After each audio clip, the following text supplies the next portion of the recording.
The rain that night didn't just fall. It felt like it was trying to erase the city, hammering against the pavement with a relentless, rhythmic violence that matched the pounding in Keisha's chest. She was 24, tired, and bone-deep lonely, the kind of exhaustion that settles into the marrow after 14 hours of being invisible. Working as a secretary at 24/7 Global Logistics wasn't just a job. It was a daily exercise in humiliation, a place where her diligence was treated as a doormat for others to wipe their ambition on. She adjusted her grip on her umbrella, which was fighting a losing battle against the wind, and hurried toward her rusted sedan parked 3 blocks away to avoid the parking fees she couldn't afford. That was when it happened. In her rush to avoid a deep puddle, she slipped. Her hips slammed into the side of a vehicle parked in the shadows, her bag's metal buckle dragging across the pristine, obsidian door with a loud screeching sound. Keisha froze. The sound was a jagged tear in the fabric of the night. She scrambled to her feet, her heart hammering against her ribs like a trapped bird, and looked at what she had done. It wasn't just a car.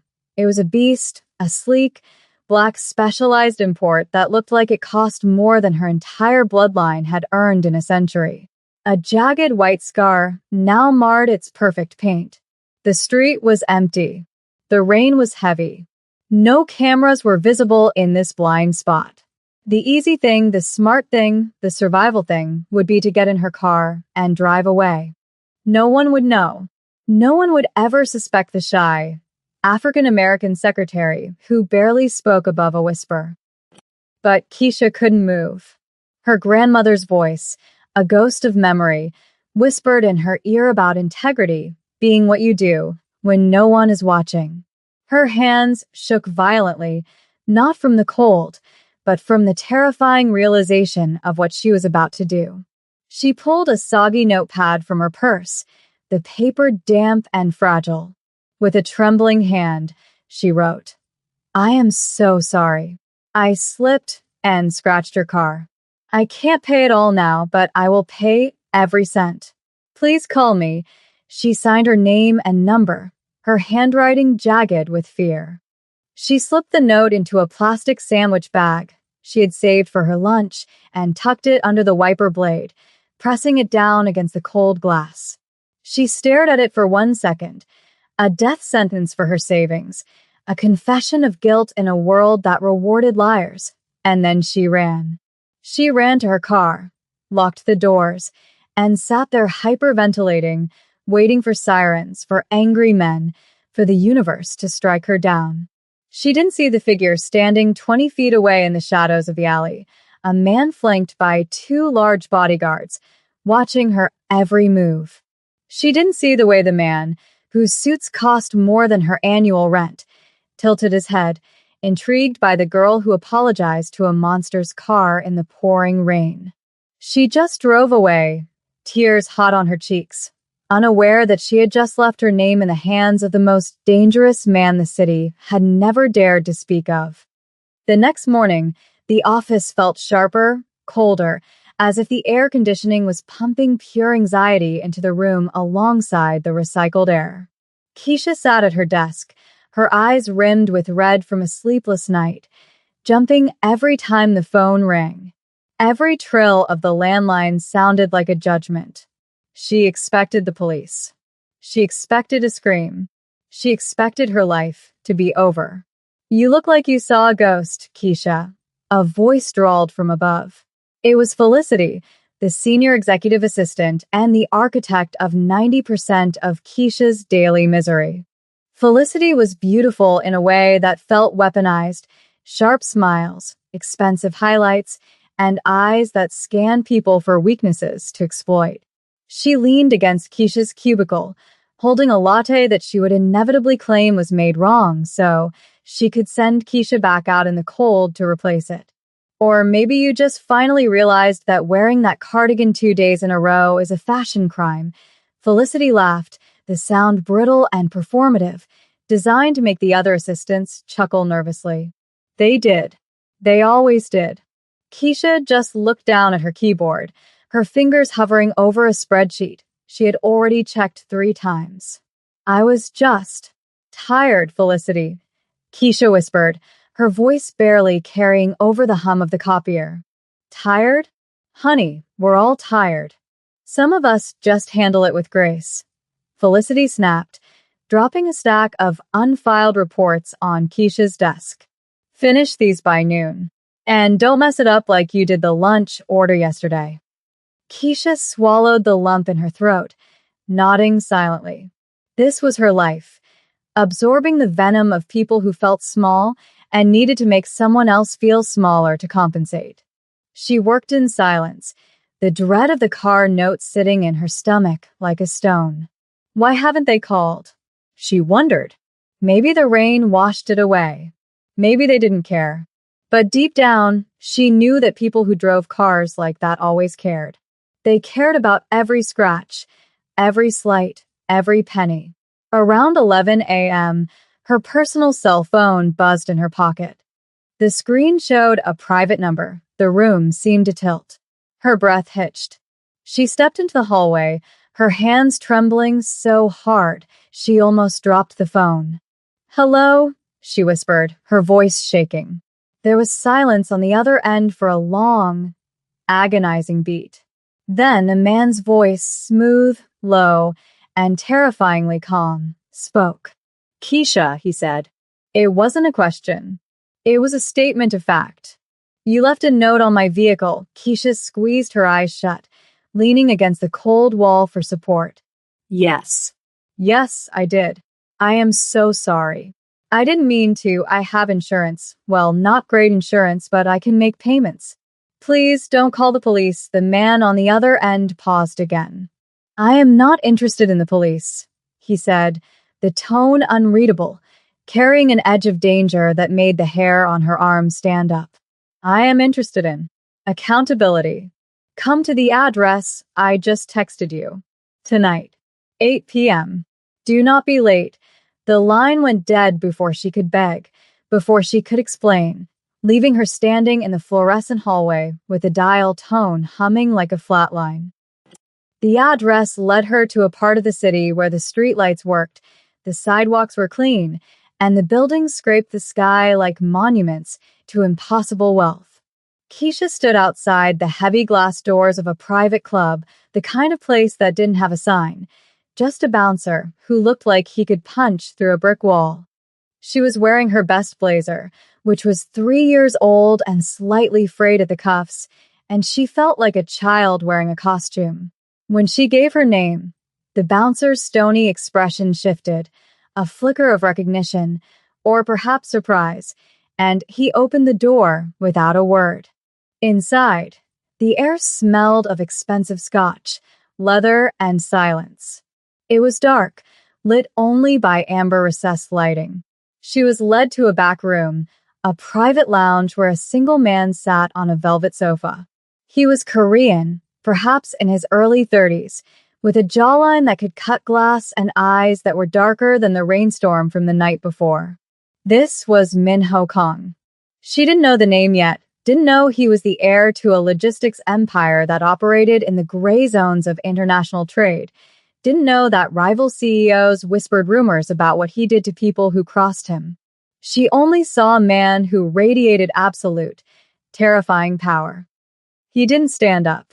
He just watched her walk in, his gaze dissecting her, peeling back the layers of her anxiety to see the core of who she was. On the low table in front of him sat her note, dried and wrinkled, preserved like an artifact. "Sit," he commanded softly. Keisha sat on the edge of the opposing chair, her knees pressed together, her hands clutching her purse until her knuckles turned white. "Mr. Sir," she stammered. "I brought $200. It's all I have until Friday, but..." He raised a hand, and her voice died in her throat. He picked up the note. "In this city," Kong said, his voice quiet but filling the room, "people scratch my car and they run. They hit my property and they lie. They steal from me and they smile." He looked up, locking eyes with her. The intensity was unbearable. "Why did you leave this?" Keisha blinked, tears of fear stinging her eyes. Because. Because it was my fault, she whispered. And it wouldn't be right to leave you with the damage I caused. Kong studied her for a long moment, his face unreadable. He wasn't looking at the money. He was looking at her hands, rough from work, her cheap clothes, her terrified eyes. He had expected a hustle. He had expected someone hoping for mercy. Instead, he found a creature of pure, terrified conscience. You work at 24/7 Global, he said. It wasn't a question. Keisha gasped. How did you? I know everything I need to know, he cut her off. You are a secretary. You are undervalued. And you are afraid. He leaned forward, the predator closing the distance. I don't want your money, Keisha. The next week at 24/7 Global Logistics began with a hurricane of rumors. There was talk of a buyout, of a hostile takeover, of foreign investors coming to clean house. The chaotic energy in the office was palpable. Managers were shredding documents, and Felicity was applying fresh lipstick every 20 minutes, checking her reflection in her phone. I heard the new director is terrifying, Felicity gossiped loudly, leaning over Keisha's desk. They say he fired an entire board of directors in Seoul just by walking into the room and staring at them. I bet he's single, she laughed, tossing her hair. Make sure you stay out of the way when he arrives, Keisha. We don't want to look. Low budget, Keisha didn't respond. She was trying to stop her hands from shaking. She knew who was coming. She hadn't slept since the meeting in the private club. Mr. Kong hadn't told her what he wanted from her, only that the debt was pending and that he would be seeing her soon. She felt like a mouse trapped in a cage with a snake that wasn't hungry yet. At 10 a.m. sharp, the elevator door slid open, and a hush fell over the office that was so heavy it felt physical. A phalanx of men in dark suits marched out, moving with military precision. In the center of them was Min-ho Kong. In the daylight, under the harsh fluorescent lights, he looked even more dangerous. His suit was impeccable, charcoal gray, tailored to a millimeter. He didn't look at the nervous executives lining up to shake his hand. He didn't acknowledge the manager, who was sweating through his shirt. He walked straight through the center of the room, his eyes scanning the space with cold, surgical indifference.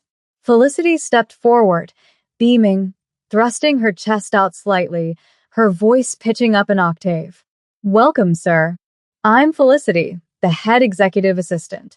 If there is anything... Kong walked past her as if she were a piece of office furniture. He didn't even blink. The smile froze on Felicity's face, shattering into confusion. Kong stopped in the middle of the floor. The silence was deafening. He slowly turned his head, his gaze sweeping over the sea of terrified faces until it landed on the small, cramped desk in the corner near the bathroom. He locked eyes with Keisha. She stopped breathing. The entire office turned to look at her, the invisible girl, the punching bag. Kong stared at her for 5 agonizing seconds, his expression unreadable, before giving a microscopic nod. He turned and walked into the CEO's office, his security team closing the door behind him. The office exploded into whispers. Felicity spun around, her face twisted in jealousy and shock. Do you know him? She hissed at Keisha. Why did he look at you? Keisha could only shake her head, terrified. She knew the debt hadn't been paid. It had just been acknowledged. The toxicity in the office didn't vanish. It mutated. Now, instead of just being ignored, Keisha was a target of suspicion. Felicity was convinced that Keisha was somehow sleeping with the enemy or was a spy, and her bullying escalated from passive-aggressive comments to active sabotage. 2 days later, Mr. Kong summoned the support staff for a preliminary review. It was a test, though only Keisha sensed it. They were gathered in the conference room, Felicity, Keisha, and 2 others. Kong sat at the head of the table, reviewing files, his silence stretching the tension until it snapped. The quarterly reports for the logistics merger, Kong said without looking up. They are missing the risk assessment data. Who prepared this? The room went cold. Felicity had prepared the file, but in her haste to flirt with the new VP of sales, she had skipped the appendix. Keisha saw Felicity's eyes dart around, panic rising. Then, Felicity's gaze landed on Keisha. "It was Keisha, sir." Felicity lied, her voice smooth and practiced. "Asked her to compile the data yesterday. She must have forgotten. She's been very distracted lately." The lie hung in the air, gross and heavy. The other assistants looked down, afraid to contradict the queen bee. Keisha's heart slammed against her ribs. It was the car accident all over again. A moment where she could stay silent and survive, or speak up and be crushed. But this time, the stakes were her livelihood. She looked at Kong. He wasn't looking at the file. He was looking at her, waiting. He knew. She realized with a jolt that he probably knew exactly who did what. He was the man who had tracked her down from a license plate in 12 hours. This was the test. Keisha started, her voice trembling. Felicity glared at her, a warning in her eyes. "I did not prepare that section," Keisha said, her voice shaking but clear. "But I did proofread the final copy, and I should have caught the omission. I apologize for letting it slip through." She didn't accept the lie, but she took responsibility for the team's failure. It was a nuanced, honest defense. Felicity scoffed. "Oh, please. You just forgot." Kong slammed the file shut. The sound was like a gunshot. He stood up, walking slowly around the table toward them. He stopped behind Felicity. "In my experience," Kong said softly, "people who lie about small things will lie about big things. And people who own their mistakes even when it is painful," he walked past Felicity and stopped in front of Keisha, "are the only ones I can trust with my money." He dropped a new file on Keisha's desk. "You are now my direct liaison for the transition. Move your things to the office next to mine." He turned back to Felicity, his voice dropping to a glacial chill. "Pack your box. You're done." The transition to the executive floor was not a fairy tale. It was a trial by fire in a glass cage. Keisha sat at her new desk, a sleek expanse of mahogany that felt too large for her, surrounded by walls of floor-to-ceiling glass that offered a panoramic view of the city she used to feel crushed by. But the view offered no comfort, only the dizzying sensation of being suspended in midair, exposed to every judgment. The whispers hadn't stopped with Felicity's departure. They had merely changed frequency, shifting from overt bullying to a low-frequency hum of skepticism that vibrated through the office. The charity case, they called her when they thought she couldn't hear, or the pet project, every email she sent was scrutinized by department heads waiting for a typo. Every coffee she poured was watched for a spill. Keisha worked with a desperate, frantic precision, arriving an hour before Minho Kong and leaving long after the cleaning crews had started their rounds. She learned the rhythms of the logistics empire, the flow of shipping containers in Singapore, the labor strikes in Rotterdam, the delicate ego of the vice president of operations. Through it all, Minho was a silent, monolithic presence in the office next door. He rarely spoke to her beyond terse commands, yet she could feel his attention, a heavy, tangible weight that rested on her shoulders. He was testing her, she knew. He was waiting to see if the integrity she showed in the rain was a fluke or a foundation. Then, 2 weeks into her new role, the sabotage struck. It didn't come with an explosion, but with a terrifying silence. It was late. The office was a blue-hued cavern of shadows, and Keisha was finalizing the confidential merger contracts for the Seoul expansion. She hit save on the encrypted server, and the screen blinked black. A red text box appeared. Access denied. Files corrupted. User Keisha W. Her stomach dropped through the floor. The files, worth billions, were gone. Panic, cold and sharp, flooded her veins. She typed frantically, trying to recover the backup, but the system was locked down, cementing the error under her digital signature. It looked like gross negligence at best, corporate espionage at worst. The door to Minho's office opened. He stood there, silhouetted against the city lights, his face a mask of stone. He didn't yell. He didn't storm over. He simply walked to her desk, looked at the red screen, and then looked at her. The silence stretched for an eternity, thick enough to choke on. I didn't. Keisha's voice was a broken whisper. I swear, Mr. Kong, I didn't delete them. I just hit save. Minho studied her, his dark eyes searching for the lie he was so used to finding in others. The logs show your keystrokes, Keisha, he said, his voice devoid of the warmth she had glimpsed that night at the club. This merger is the cornerstone of my tenure. If these files are gone, the deal collapses by morning. He turned away, walking to the window, his back to her. It was a dismissal. It was the end. Security will escort you out while IT attempts a recovery, he said to the glass. Go. The word hung in the air like a guillotine blade. Keisha grabbed her purse, her hand shaking so hard she could barely hold the strap. She wanted to scream that she was innocent, that someone had set her up, but she knew how it looked. The street mouse had finally been caught in the trap.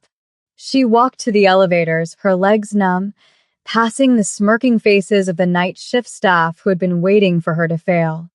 The lobby was empty except for the night guard, an older man named Marcus who had been with the building since it was poured concrete. He was the only person who had ever smiled at her when she was just a secretary, and he sat behind the marble desk with the stillness of a man who had seen everything. He watched Keisha walk toward the revolving doors, her head down, tears tracking silent, hot paths through her makeup. She stopped at the door, the rain outside mirroring the night her life had changed. She couldn't go out there. Not like this. Not with the shame of a crime she didn't commit burning on her skin. She turned and saw Marcus watching her, his eyes kind and sad. Heavy night, Miss Keisha? He asked, his voice gravelly and warm. She choked back a sob. I ruined it, Marcus. Or they think I did. I'm done, Marcus nodded slowly, not surprised. He leaned forward, resting his elbows on the desk. You know, he said, I've watched men in $10,000 suits walk out of here in handcuffs, and I've watched folks with holes in their shoes run the city. The truth has a funny way of floating, but only if you don't let them drown you first. He slid a small, folded piece of paper across the marble. I saw someone logging into the server room physically about an hour ago. Not you. Someone who used an old keycard. Keisha froze. Who? She whispered. Marcus tapped the paper. I can't say. But the cameras in the hallway. They don't blink. He gave her a significant look. If you leave now, you're guilty. If you turn around, you're fighting. Something inside Keisha snapped. Not a break, but a setting of bone. The timid girl who apologized for existing, who wrote notes on scratched cars because she feared retribution, was gone. In her place was a woman who had tasted respect and refused to spit it out. She took the paper. It was a timestamp. She didn't leave. Instead, she turned around and hit the elevator button. The ride up felt different this time. It wasn't an ascent to judgment, but a rise to war. When the doors opened, the floor was chaotic. IT technicians were swarming Keisha's desk. Minho was standing in the center of the storm, his tie loosened, barking orders in Korean into a phone. He stopped when he saw her. The room went silent. I told you to leave, he said, his voice dangerous. Keisha walked past the technicians, past the whispers, and stood directly in front of him. She was trembling, but her chin was high. I didn't delete those files, she said, her voice clear and ringing through the room. And I'm not leaving until I prove it. She slammed the timestamp Marcus had given her onto the desk. Check the physical access logs for the server room at 8:42 p.m. Someone bypassed the remote login to plant the corruption directly. My terminal was just the trigger. Minho looked at the paper, then at her. For a moment, the air crackled with the tension of their proximity, the immovable object meeting the unstoppable force. He snatched the paper and handed it to the head technician. "Check it," he commanded. "Now." The minutes that followed were agonizing. The technician typed furiously, sweat beading on his forehead. Keisha stood like a statue, refusing to sit, refusing to look away from Minho. He watched her, and for the first time, she saw something behind his eyes. Not anger, but a desperate, guarded hope. He wanted her to be right. He needed her to be right. "Sir," the technician said, his voice shaking. "She's right. There was a physical breach. We traced the ID." The technician hesitated. It was authorized under an old executive override. "The ID belongs to Felicity Vance." The name hit the room like a bomb. Felicity. She hadn't just left. She had left a time bomb.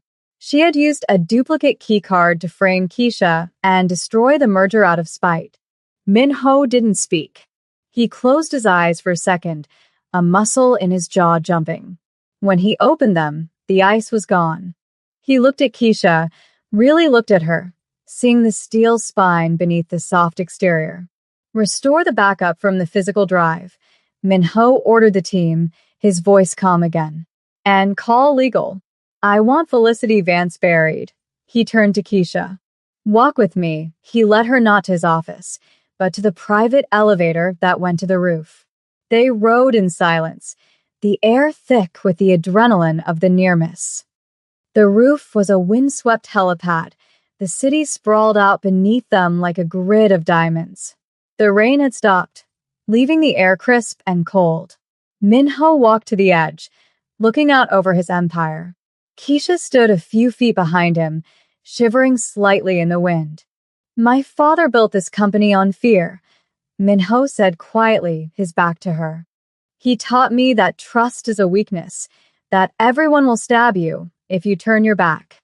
I've spent my life waiting for the knife." He turned to face her, the wind catching his dark hair. "When I saw your note on my car, I didn't believe it. I thought it was a trap, a ploy to get close to me. No one apologizes in this world, Keisha. No one takes responsibility unless they are forced." He took a step toward her, his gaze intense. "Tonight, I thought I was right. I thought you were just another lie." He reached into his jacket pocket and pulled out her old, crumpled note, now laminated in a thin protective plastic. He held it up. "But you came back. You fought for your name. You are the only thing in this entire city that is real." Keisha felt the tears finally spill over, the tension leaving her body in a rush. "I couldn't let you think I was like them," she whispered. Minho stepped closer, close enough that she could smell the sandalwood and rain on him. "I don't," he said softly. "Keisha, tomorrow is the shareholder meeting. They will want blood for the scared knight. Stand next to me, not as a secretary, as my partner in this." The shareholder meeting was a Shark Tank. 50 of the most powerful investors in Asia and America sat around a table that cost more than Keisha's childhood home. The air was hostile. News of the data breach had leaked, and they were smelling weakness. Minho stood at the head of the table, Keisha at his right hand. She wore a new suit, sharp and tailored, purchased with her first real paycheck. She didn't look down. She looked them in the eye. A heavy-set man with a cigar, Mr. Sterling, slammed his hand on the table. "This is incompetence, Kong. A breach of this magnitude during a merger? We hear it was your new assistant." He sneered the word, casting a dismissive look at Keisha. "We demand a restructuring. You are losing your grip." The murmurs of agreement were loud. Minho stayed silent, letting them vent, his face impassive. He waited until the room quieted, the tension stretching to a breaking point. Then he looked at Keisha. She stepped forward, connecting her tablet to the main screen. "Mr. Sterling," Keisha said, her voice steady, projecting to the back of the room. "The breach was not incompetence. It was an attack, and it has been neutralized." On the giant screen behind her, the logs appeared, not the corrupted files, but the security footage of Felicity entering the server room, followed by a digital trail of the money transfer Felicity had accepted from Mr. Sterling's own shell company to perform the sabotage. The room gasped. Mr. Sterling turned a violent shade of purple. "This is preposterous," he sputtered. This is the truth." Keisha cut him off, her voice gaining strength, ringing with the authority of someone who had nothing to hide. "We recovered the files. The merger is secure. And we have identified the leak in this room." She looked directly at Sterling. "It isn't us," Minho stepped forward then, his presence overwhelming. "You tried to break my company by attacking the one person you thought was weak," Minho said, his voice low and lethal. "You made a miscalculation. You assumed she would fold. You assumed she had a price." He placed a hand on Keisha's shoulder, a public declaration of protection and equality. "Security is waiting for you, Sterling. Get out of my building." The silence that followed was absolute. Then, one by one, the other shareholders nodded. Respect. Fear. Acknowledgement. Keisha breathed out, feeling her heart settle. She hadn't just survived. She had rewritten the rules. 3 months later, the rain was falling again, but it looked different from the passenger seat of the black specialized import. Minho was driving, which his security team hated, but he insisted. They pulled up to the curb of the old coffee shop where Keisha used to buy her cheap lunches. She looked at the window, seeing her old life like a distant memory. She turned to Minho. He was watching her, a small, genuine smile touching his lips, a rare expression reserved only for her. "Why here?" she asked. He reached into the glove compartment and pulled out a small box. Inside was a key, not to a car, but to an office.